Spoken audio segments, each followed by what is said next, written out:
자비로운 아버지 하나님, 이 아름다운 안식일 아침 저희가 주님을 예배하러 모였사오니 이곳에 강림하셔서 저희의 기도와 찬양과 경배를 받아 주시옵소서. 오늘도 저희가 주의 말씀을 기다리오니 주여 우리에게 말씀해 주셔서 이 말씀이 어둡고 어지러운 세상에서 우리 발에 등불이 되게 해 주시옵소서. 이제 저희가 예배를 시작하오니 모든 순서를 통하여 오직 아버지 홀로 영광받아 주시옵시기를 예수 그리스도의 이름으로 기원하옵나이다. 아멘. 교동문 803장 사업과 본분, 봉사.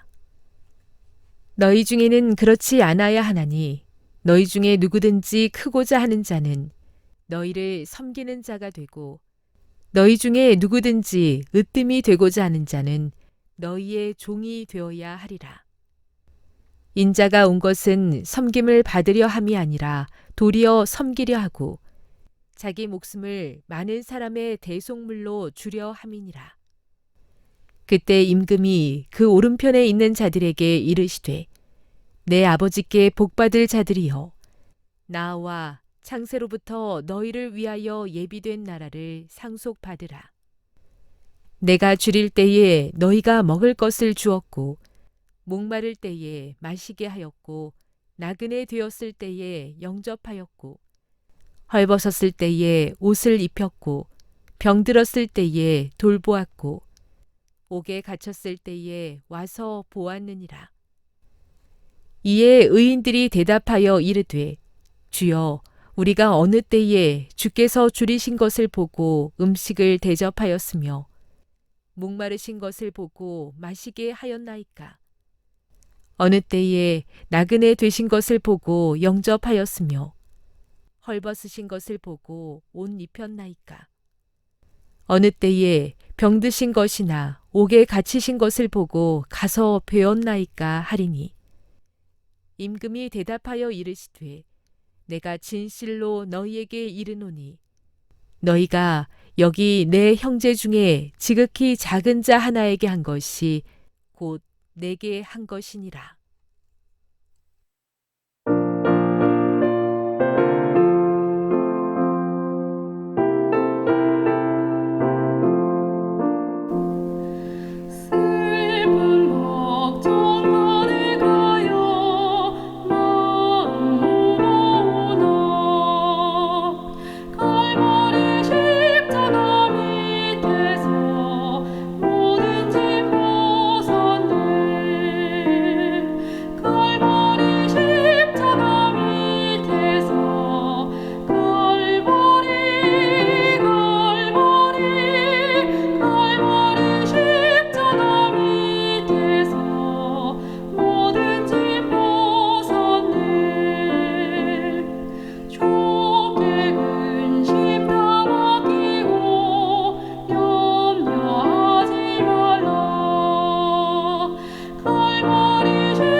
아버지의 길이 굽어 보이고 내 심장이 울렁이고 가슴 아파도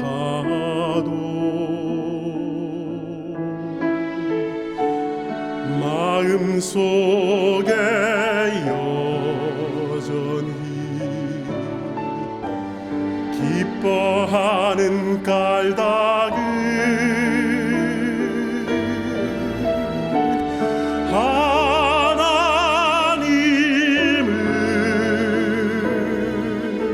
하나님은 실수 않으심이라.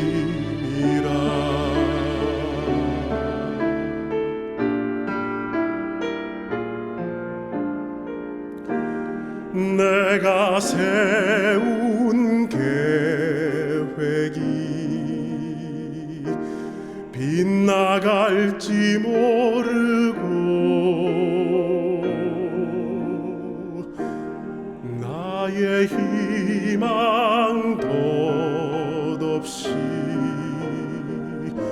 쓰러질 수 있지만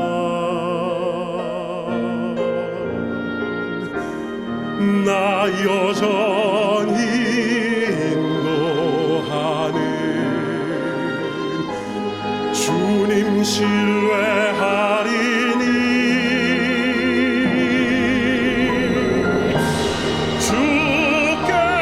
주께서 나의 길을 잘 알기 때문이라. 지금은 내가 볼 수 없는 건 너무 많아서 너무 멀리 가물가물 어른거려도 운명이여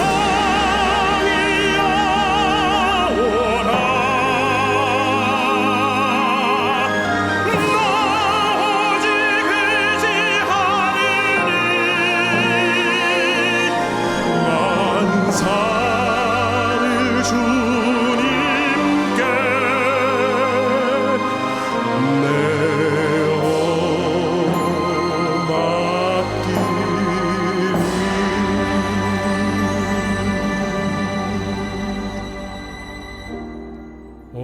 어두운 밤 어둠이 깊어만 가고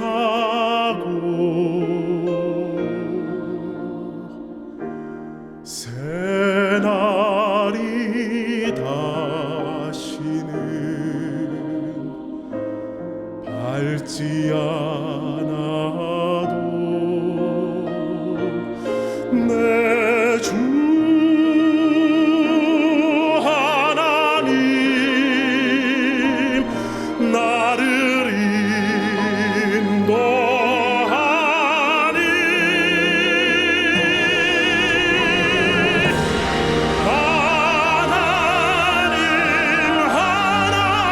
하나님은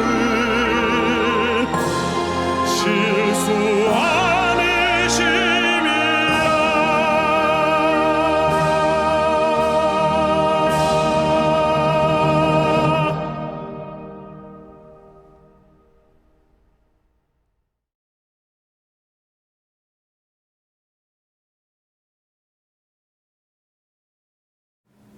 먼저 하나님의 말씀 갈라디아 5장 22절 23절을 봉독하겠습니다. 오직 성령의 열매는 사랑과 희락과 화평과 오래 참음과 자비와 양성과 충성과 온유와 절제니 이 같은 것을 금지할 법이 없느니라. 오늘은 성령의 열매 5번째 시간으로 자비의 열매에 대해서 말씀을 드리겠습니다. 우리 성경에 자비라고 번역되어 있지만은 헬라어 원문을 보면 명사 크레스토테스입니다. 그 뜻은 선함, 친절함, 우정 그런 뜻입니다. 그래서 영어 성경에도 대부분 자비보다는 상냥함 혹은 친절로 번역되어 있습니다. 자비를 의미하는 헬라어는 따로 있습니다. 오이크티로모스. 이 단어는 누가복음 6장 36절에 너희 아버지의 자비로우신 같이 너희도 자비로운 자가 되라 할 때 이 단어를 사용했어요. 또 엘레오스라고 하는 단어도 있는데 마태복음 12장 7절에서 나는 자비를 원하고 제사를 원하지 아니하노라 할 때 엘레오스가 사용이 됐습니다. 이 두 단어 모두가 불쌍히 여김, 동정, 자비 이런 뜻을 가지고 있습니다. 국립국어원에서 발행한 표준국어 대사전에 보면 친절은 대하는 태도가 매우 정겹고 고분고분함 또는 그런 태도 이렇게 설명이 되어 있고, 자비는 남을 깊이 사랑하고 가엾게 여김 또는 그렇게 여겨서 베푸는 혜택, 특별히 불교에서 중생에게 즐거움을 주고 괴로움을 없게 함 이렇게 되어 있습니다. 그러니까 친절은 주로 태도와 관련이 되어 있고 자비는 행위까지 포함된다 이렇게 볼 수가 있습니다. 원어의 의미는 친절에 더 가깝지만 우리 성경에 자비라고 번역이 되어 있기 때문에 또 이 둘의 관계가 서로 관련이 되어 있기 때문에 저는 오늘 친절과 자비 둘 다에 대해서 말씀을 드리고자 합니다. 첫째로 우리는 친절한 그리스도인이 되어야 합니다. 한 영국 소녀가 이렇게 기도를 했다고 합니다. 하나님, 나쁜 사람들은 착해지게 해주시고 착한 사람들은 친절해지게 해주세요. 아마 이 소녀가 다니는 교회 어른들이 착하기는 한데 어린아이들에게 때때로 친절하지는 않았나 봅니다. 우리 교회에서도 이런 기도를 드리는 어린이들이 있을지 모릅니다.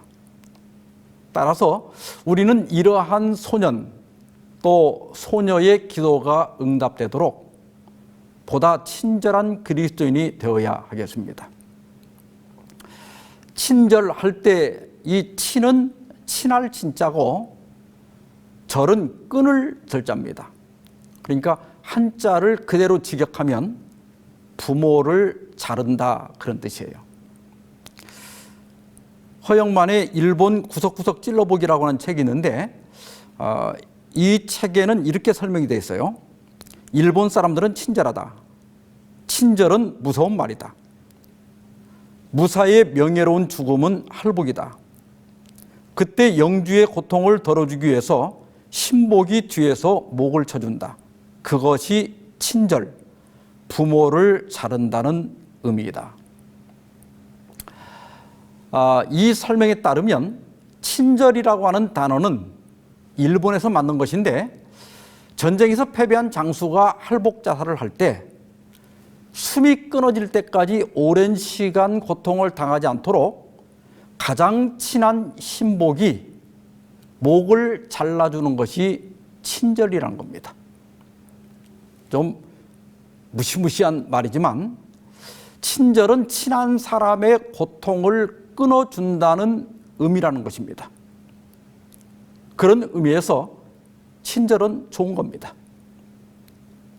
누군가가 이렇게 무거운 짐을 들고 갈 때 그것을 대신 들어주는 것, 또 장애인이나 노약자들에게 자기 자리를 양보해 주는 것, 늙은 부모를 잘 부양하는 것, 또 나약한 어린 아이들을 잘 돌보는 것, 그것이 바로 친절입니다. 그런데 일본에서 발행한 두자 한자풀이라고 하는 책이 있습니다. 이 책에 친절을 다른 의미로 또 설명을 해놨는데요. 실은 친절의 절은 자른다는 의미가 아니다. 절절하게 바란다고 하는 말이다. 그 절절이는 매우 강하게 헤아리는 모습을 나타낸 부사로 진심으로 심조로부터란 의미이다. 친절의 절도 그와 같은 의미이며 친함, 배려의 정도가 격한 것을 나타내고 있다. 그러니까 친절은 그냥 친한 정도가 아니라 격하게 친한 것. 그냥 배려하는 정도가 아니라 격하게 배려하는 것이 친절이라고 하는 거예요. 성령의 열매에서 말하는 크레스토테스가 바로 여기에 그 의미가 가깝습니다. 성령을 따라 사는 사람은 그냥 친절한 정도가 아니라 격하게 친절한 사람이 된다는 겁니다. 아브라함이 99살이 되었을 때 헤브론 근처 마므레 숲에 머물고 있었습니다. 하루는 정오가 되었는데 저 맞은편에 새 나그네가 서 있는 것을 보게 됩니다. 그 당시에는 여관이나 식당이 흔치 않은 시대라서 나그네들은 주민들의 친절에 의지할 수밖에 없었습니다. 그런데 아무리 그것이 그 당시 관습이랄지라도 이 나그네들을 대접하는 아브라함의 친절을 보면 심히 격한 것을 볼 수 있습니다. 창세기 18장 2절로부터 그 이하 쭉 보면 눈을 들어 본즉 사람 셋이 맞은편에 서 있는지라 그가 그들을 보자고 장막문에서 달려나가 영접하며 몸을 땅에 굽혀 이르되 내 주여 내가 주께 은혜를 입어 싸우면 원컨대 종을 떠나 지나가지 마옵시고 물을 조금 가져오게 하사 당신들의 발을 씻으시고 나무 아래에서 쉬소서. 아브라함은 이 나그네들을 보자 첫째로 장막문에서 어떻게 했다고 그랬죠? 달려나갔다고 그랬어요. 아마 가게에 손님이 와도 그렇게 달려나가기는 쉽지 않을 거예요. 이 친절이 정말 격한 것 아닙니까? 두 번째로는 몸을 땅에 굽혀서 초청을 했어요. 아마 장사를 한다 해도 손님에게 절까지 하면서 환영하기는 쉽지 않을 겁니다. 정말 격한 친절입니다. 세 번째로는 물을 떠다가 먼 여행으로 지친 그들의 발을 씻어주었어요. 그리고 계속 성경을 읽어보면 빵을 또 새로 굽고 좋은 송아지까지 잡아서 손님들을 대접합니다. 정말 격한 친절이었습니다. 그런데 식사가 마치자 한 손님이 놀라운 이야기를 합니다. 내년에는 사라가 아들을 낳을 것이라는 거예요. 그때서야 아브라함은 그분이 여호와 하나님과 천사들인 것을 알게 됩니다. 그리고 아브라함은 그 다음 해에 100세가 되어서 그렇게 원했던 아들 이삭을 얻게 됩니다. 히브리 13장 2절에 보면 손님 대접하기를 잊지 말라. 이로써 부지 중에 천사들을 대접한 이가 있느니라 말씀하셨습니다. 이 말씀은 분명히 창세기 18장 사건을 염두에 두고 하신 말씀입니다. 그런데 천사를 대접하려고 손님 대접을 하면 천사를 절대로 못 만납니다. 아브라함은 그 세 사람이 천사인 줄 모르고 대접한 겁니다. 사실 내게 도움을 요청하는 모든 사람이 곧 천사요 예수님입니다. 예수님은 마태복음 25장 40절에서 너희가 여기 내 형제 중에 지극히 작은 자 하나에게 한 것이 곧 내게 한 것이니라 말씀하셨어요.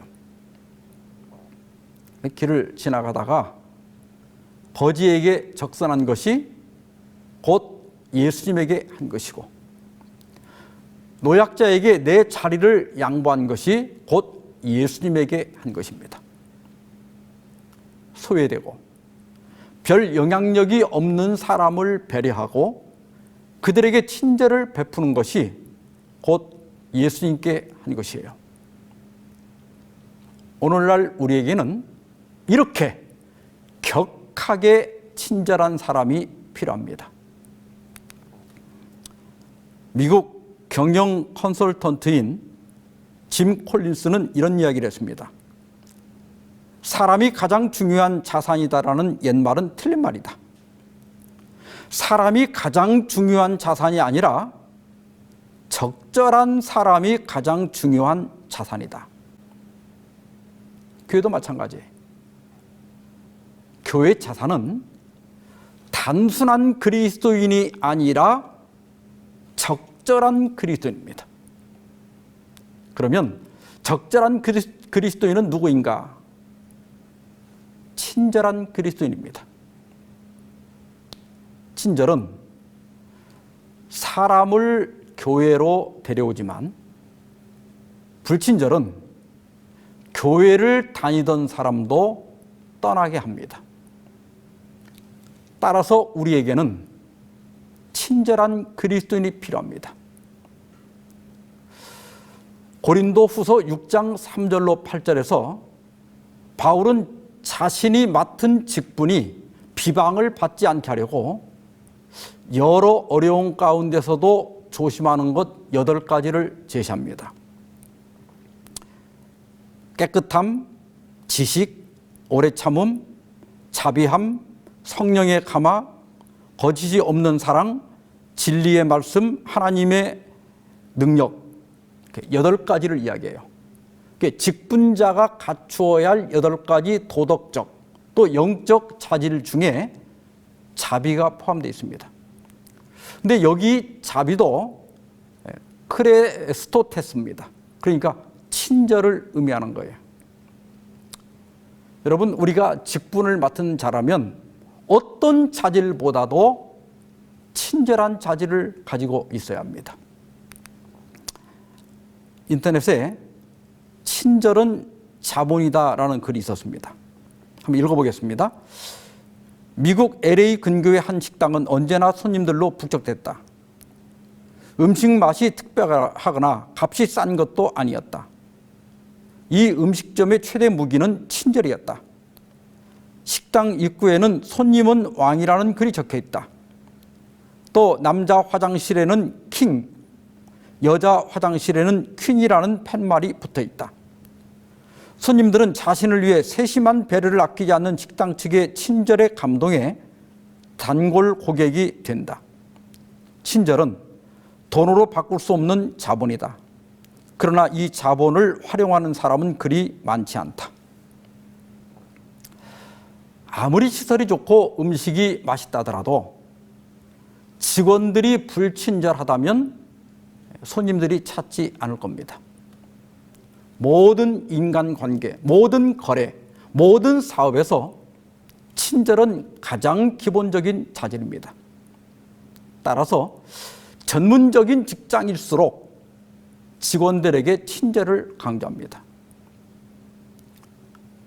우리가 정말 진리를 가졌다면 친절한 사람이 되어야 합니다. 아까 국어사전에서 친절을 뭐라고 설명했죠? 대하는 태도가 매우 정겹고 고분고분함 그랬어요. 우리는 가족들을 정겹고 고분고분하게 대해야 됩니다. 우리는 성도들을 피차에 정겹고 고분고분하게 대해야 됩니다. 교회에서 직원회를 할 때도, 전도회나 또 어떤 큰 사업을 할 때도 우리끼리 서로 상냥하고 온화하고 친절해야 합니다. 정영순 씨가 지은 목사님, 교인들이 너무 친절해요 라는 책이 있어요. 이 책에 보면 이런 글이 있습니다. 교회는 먼저 친절해야 한다. 교회가 친절하다는 것은 목사를 비롯해 장로, 권사, 집사 등 모든 교인이 친절하다는 뜻이다. 서로 친절하게 대할 때 좋은 관계가 형성된다. 좋은 관계 속에서 새신자와 불신자는 행복한 신앙생활을 시작하게 된다. 그러기에 친절은 전도의 시작이자 교회 부흥의 초석이다. 친절은 전도의 시작이자 교회 부흥의 초석이다. 미국 교회 성장 연구소의 대표인 찰스 안 목사에 의하면 새신자가 교회에 처음 왔을 때 첫 10분 동안의 교회 친절에 따라서 자신이 그 교회를 계속 다닐지를 결정한다고 합니다. 또한 예배가 끝난 후에 10분 동안의 친절이 새 신자의 교회 정착에 지대한 역할을 한다고 해요. 여러분, 요즘 새로운 사람이 교회 문 안으로 들어오는 것이 거의 기적에 가깝습니다. 우리가 새로 전도는 못할 망정 자기 발로 교회 안에 들어온 사람은 절대 놓치지 말아야 합니다. 그들을 붙잡는 가장 큰 비결은 친절입니다. 또 이 교인끼리도 화목하고 친절해야 돼요. 그래야 가고 싶은 교회, 머물고 싶은 교회가 되는 것입니다. 이 책에 보면 또 이런 글이 있습니다. 새 신자 정착에 있어서는 100 빼기 1은 99가 아니라 0이라는 것이다. 이는 내가 99번 인사를 잘 하다가도 한 번 인사를 하지 않고 퉁명스럽게 말하면 그동안에 99번은 0이 될 수 있다는 것이다. 99번 미소를 띠며 바라보다가 한 번 째려보면 모든 것이 허사가 된다는 것이다. 그래서 우리는 친절하되 항상 친절해야 합니다. 아니요, 절대로 친절해야 합니다. 어떤 상황에서도 상냥함과 온화함과 친절을 잃지 않아야 합니다. 교회는 세상에서 소외되고 상처받는 사람들을 치유하는 곳이 되어야 합니다. 그런데 교회가 오히려 실망을 주고 상처를 주는 곳이 되어서는 안 됩니다. 친절에 관한 속담 가운데 친절한 동정은 철문으로도 들어간다, 이런 속담이 있습니다. 이 말은 친절은 아무리 무뚝뚝한 사람에게도 통한다는 뜻입니다.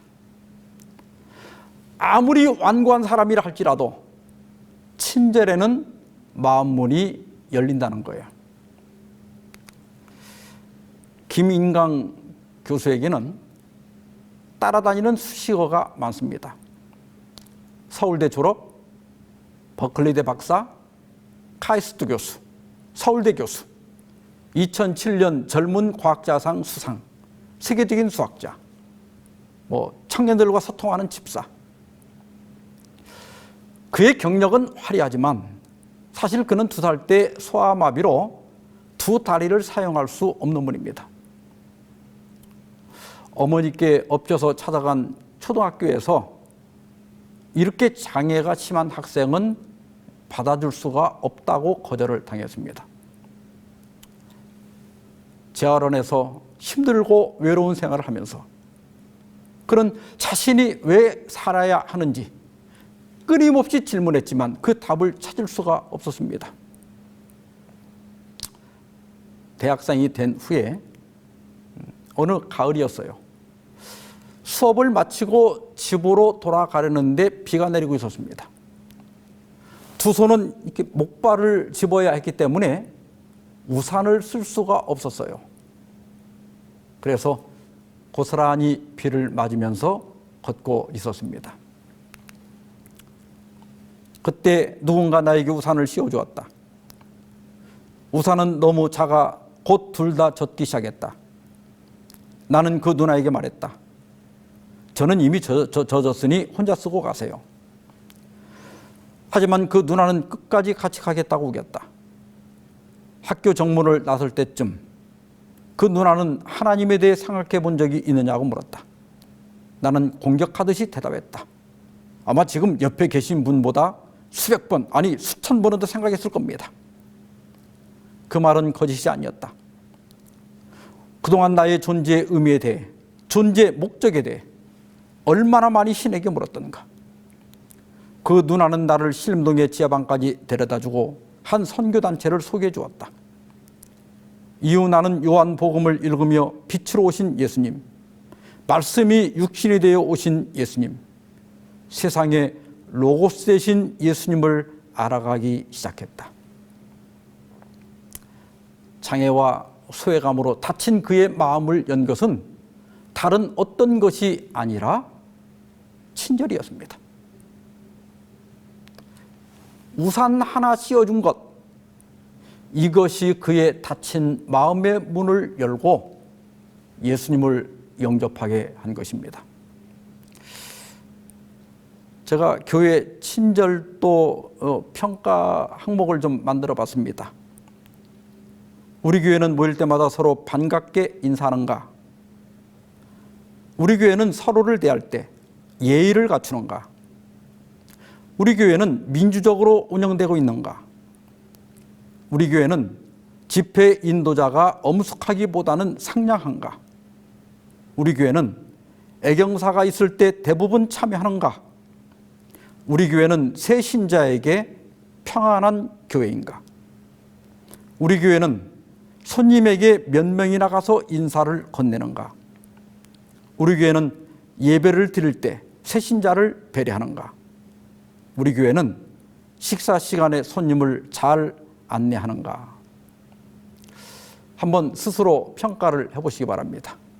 그리고 여러분이 다니는 그 교회가 친절한 교회, 또 그곳에 모인 분들이 친절한 그리스도인이 되도록 함께 기도하시기를 바랍니다. 둘째로, 우리는 자비로운 그리스도인이 되어야 합니다. 자비라고 하는 것은 다른 사람을 불쌍히 여기고 그의 어려운 형편이나 고통을 도와주는 행위입니다. 일반적으로 기독교는 사랑을, 불교는 자비를 강조한다, 이렇게 알려져 있습니다. 따라서 불교의 가르침 중에 자비에 대한 것이 많습니다. 지난 2020년 8월 18일자 중앙일보 우문 현답에 보면 부처님의 죽음에 대한 기사가 있습니다. 부처님이 80세가 되셨을 때 춘다라고 하는 사람이 대접한 음식을 먹고 혈변을 볼 정도로 심한 식중독에 걸리게 됩니다. 죽음을 직감한 부처님은 춘다의 안부를 물었습니다. 제자 아난이 말하기를 춘다가 자신이 드린 음식을 잡수시고 부처님이 병이 나신 것 때문에 몹시 힘들어하고 있습니다, 이렇게 대답을 했어요. 이럴 때 내가 일부러 그런 것은 아니니 걱정하지 마라, 이렇게만 말해도 이게 엄청난 자비예요. 그런데 부처님은 아난에게 춘다야, 열애가 너의 공양을 마지막으로 드신 후 열반에 드신 것은 너의 공덕이며 행운이다라고 전해주라고 하셨습니다. 이대로 부처님이 돌아가시면 춘다는 꼼짝없이 부처님을 죽게 한 천하의 죄인이 될 처지였습니다. 그런데 부처님의 이 말씀으로 인해서 춘다는 부처님을 죽게 한 사람에서 죽기 전에 마지막 공양을 올린 사람이 되었습니다. 이것을 불교에서 자비라 합니다. 자비라고 하는 것은 나보다는 상대가 받을 고통을 먼저 생각해 주는 것입니다. 나는 편안하고 좋은데 상대가 불편하다면 그것은 자비가 아닙니다. 상대를 편하게 해주는 것, 그것이 자비입니다. 예수님께서도 자기를 십자가에 못 박는 사람들을 위하여 아버지여 저들을 사하여 주옵소서, 자기들이 하는 것을 알지 못합니다. 이렇게 기도하셨습니다. 그날 예수님을 십자가에 못 박은 로마 병정들은 예수님께 감정이 있어서 그렇게 한 것이 아닙니다. 그게 자기 직업이었고 그냥 자기 할 일을 한 것뿐이에요. 나중에 그 군병들이 자신이 세상의 구주를 십자가에 못 박았다는 사실을 안다면 얼마나 괴로워하겠습니까? 그래서 예수님은 그 군병들을 위하여 용서의 기도를 하신 것입니다. 이것이 자비입니다. 출애굽기 22장 27절에 보면 내가 만일 이웃의 옷을 전당 잡거든 해가 지기 전에 그에게 돌려보내라. 그것이 유일한 옷이라. 그것이 그의 알몸을 가릴 옷인즉 그가 무엇을 입고 자겠느냐. 그가 내게 부르짖으면 내가 들으리니 나는 자비로운 자민이라. 하나님께서는 대담하고 고집스러운 죄인에게는 엄격하셨습니다. 그러나 약하고 무력한 사람에게는 언제나 자비로우셨습니다. 모세 당시에도 전당 잡는 행위가 있었어요. 그런데 이 맷돌과 같이 먹고 사는데 필수적인 물품들은 전당을 잡을 수가 없게 돼 있었습니다. 옷도 마찬가지예요. 그 당시 이스라엘 사람들의 옷은 그냥 이렇게 넓고 이렇게 긴 천이에요. 그렇게 몸에 감으면 옷이 되고 잘 때는 그걸 덮으면 이불이 되는 겁니다. 가난한 사람들은 잘 때 따로 덮을 이불이 없었어요. 그래서 하나님께서는 그 가난한 사람이 밤새 추위에 떠는 것을 불쌍히 여기셨습니다. 그가 내게 부르짖으면 내가 들으리니 나는 자비로운 자임이라. 나는 그들이 밤새 추워서 벌벌 떠는 것을 못 보겠다. 그러니 돈을 갚지 않았더라도 저녁이 되면 옷을 돌려줘라. 이것이 자비입니다. 빚쟁이도 인간으로서 기본적인 삶을 살 권리가 있다는 거예요. 그래서 생존에 필요한 최소한의 것은 보장해 주라. 이것이 자비하신 하나님의 가르침입니다. 따라서 우리는 주변의 삶의 가장 기본적인 것을 누리지 못하는 사람들이 있다면 지체 없이 그들을 도와주어야 합니다. 예수님께서는 산상보훈을 말씀하시면서 누가복음 6장 36절에서 너희 아버지의 자비로우신 같이 너희도 자비로운 자가 되라고 말씀하셨습니다. 하나님은 우리가 하나님처럼 자비로운 사람이 되기를 바라십니다. 잠언 11장 25절에 보면 구제를 좋아하는 자는 풍족하여질 것이요 남을 윤택하게 하는 자는 자기도 윤택하여지리라 말씀하셨습니다. 씨를 땅에 뿌리는 것은 어떻게 보면 곡식을 버리는 겁니다. 그러나 그런 방법으로만 곡식을 낼 수가 있습니다. 남을 구제하는 것은 손해를 보는 것 같지만 사실은 풍족해지는 유일한 방법입니다.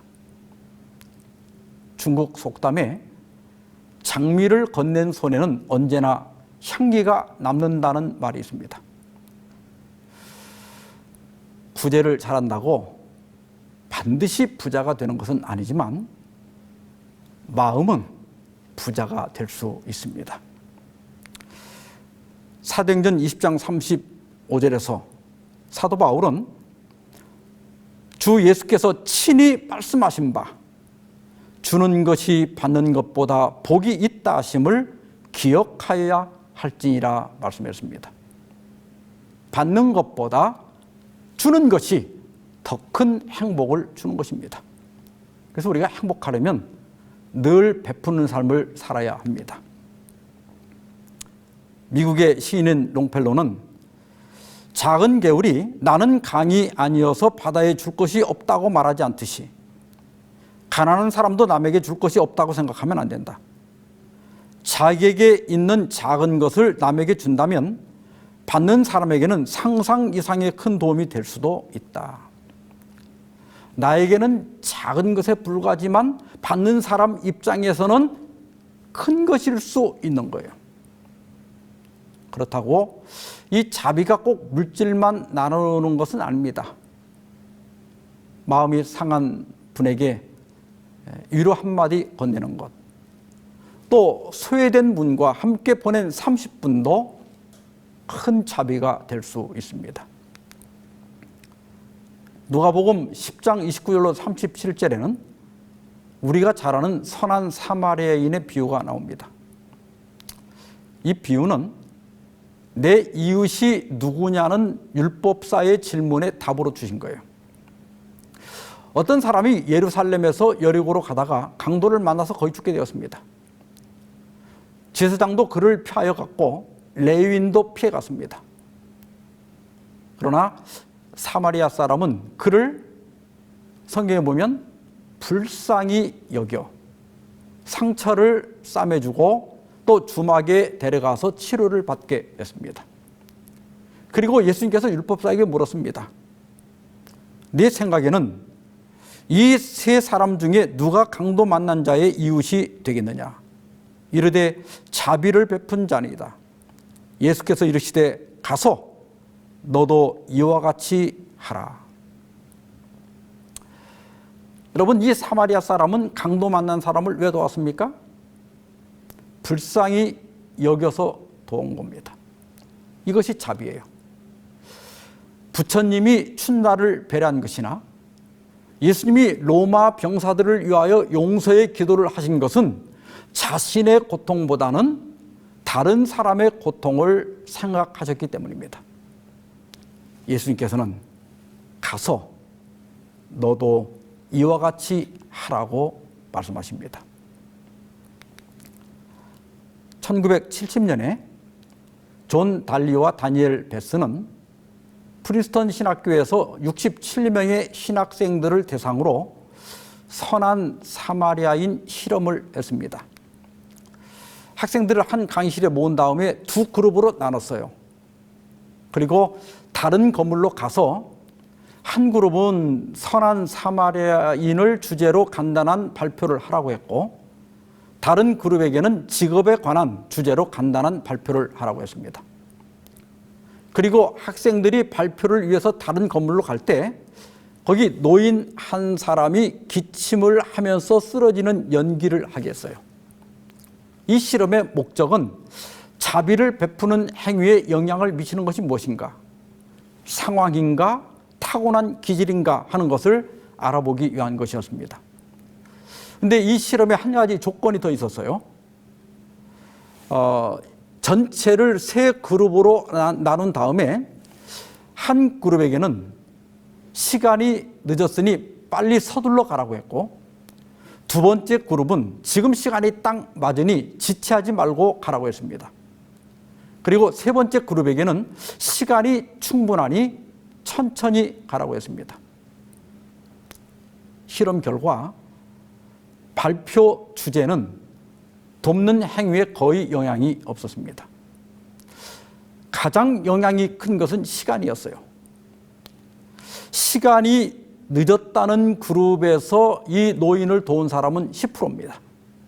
시간이 적당하다는 그룹이 40%, 시간이 충분하다는 그룹은 63%가 쓰러진 노인을 도왔습니다. 우리 인간의 행동에 영향을 미치는 것은 외적 요인, 다시 말하면 상황적 요인이 있고 내적인 요인, 성격적인 요인이 있습니다. 이 실험의 결과는 인간의 행동에는 외적 요인, 즉 그가 처한 상황이 결정적인 비중을 가지고 있는 것으로 확인이 되었습니다. 친절과 자비에 대한 설교를 듣고 또 깨닫고 감동을 받았다고 해서 그것이 실천으로 이어지는 것이 아니라 그가 처한 상황이 어떠냐의 실행 여부가 달려 있다는 겁니다. 제사장이나 레위는 그들이 신앙심이 없거나 윤리의식이 없어서가 아니라 자신들이 맡은 업무의 중요성 때문에 지나쳤을 수 있습니다. 반면에 사마리아 사람은 시간적 여유가 있었거나 자신이 과거에 비슷한 어려움을 겪었을 가능성이 있습니다. 우리가 진정으로 친절과 자비를 베풀려면 친절과 자비를 위한 마음의 공간을 마련해야 됩니다. 사람은 나서 죽을 때까지 자기 할 일이 있습니다. 친절해야 하고 자비로워야 한다는 것을 안다고 해도 실제 그런 상황을 보고도 자기가 더 급한 일이 있으면 지나치기가 쉽습니다. 결국 예수님께서 가서 너도 이와 같이 하라 하신 이 말씀은 정기적으로 자신이 몰두하고 있는 일을 멈추고 가족이나 연약한 사람, 어려운 사람, 고통받는 사람을 돌아보는 시간을 가지라는 말씀입니다. 이것이 친절이요, 이것이 자비입니다. 또 교회에서 제도적으로 실행하고 있는 각종 헌금 생활이라든지 또 구제 활동이라든지 봉사 활동에 일부러 시간을 내서 참여하는 것도 대단히 중요한 것입니다. 저는 오늘 말씀을 마치면서 에밀리 디킨슨은 변호사였지만 외출을 극도로 자제하고 은둔 생활을 했습니다. 그 이유는 시력에도 문제가 있었고 또 심한 신경통으로 고생하는 어머니도 돌봐야 했고 또 주의원이었던 아버지와의 갈등 이런 것들이 원인이 됐다고 합니다. 그는 불과 55세의 나이로 요절했습니다. 그러나 그는 만약 내가라는 시를 남겼습니다. 제가 좀 읽어보겠습니다. 만약 내가 한 사람의 가슴앓이를 멈추게 할 수 있다면 나 헛되이 사는 것은 아니리. 만약 내가 누군가의 아픔을 덜어줄 수 있다면 혹은 고통 하나를 가라앉힐 수 있다면 혹은 기진맥진한 울새 한 마리를 둥지로 돌아가게 도울 수 있다면 나 헛되이 사는 것은 아니리. 누군가의 아픔을 덜어주었다면, 누군가 쓰러진 한 사람을 일으켜 세웠다면, 하다못해 지친 새 한 마리를 도왔다면 헛되이 산 것은 아니다. 왜냐하면 이 친절과 자비는 때때로 한 생명을 살리기도 하기 때문입니다. 우리 모두 친절하게, 친절하되 격하게 친절한 그리스도인이 되도록 기도합시다. 우리 모두 자비로운 사람이 되되 격하게 자비로운 그리스도인이 되도록 기도하는 저와 여러분 되시기를 바라면서 말씀을 마치겠습니다.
이제는 이 세상을 이처럼 사랑하사 독생자 예수 그리스도를 보내신 아버지 하나님의 그 크신 사랑과 우리를 위하여 이 땅에 오셔서 고난받으시고 십자가에 피 흘려 돌아가심으로 우리를 주에서 영원히 구속하신 예수 그리스도의 은혜와 우리의 삶에 성령의 열매를 맺게 하실 성령의 감동 감화하심이 머리 숙인 그대들에게 이제로부터 영원까지 함께할지어다. 아멘.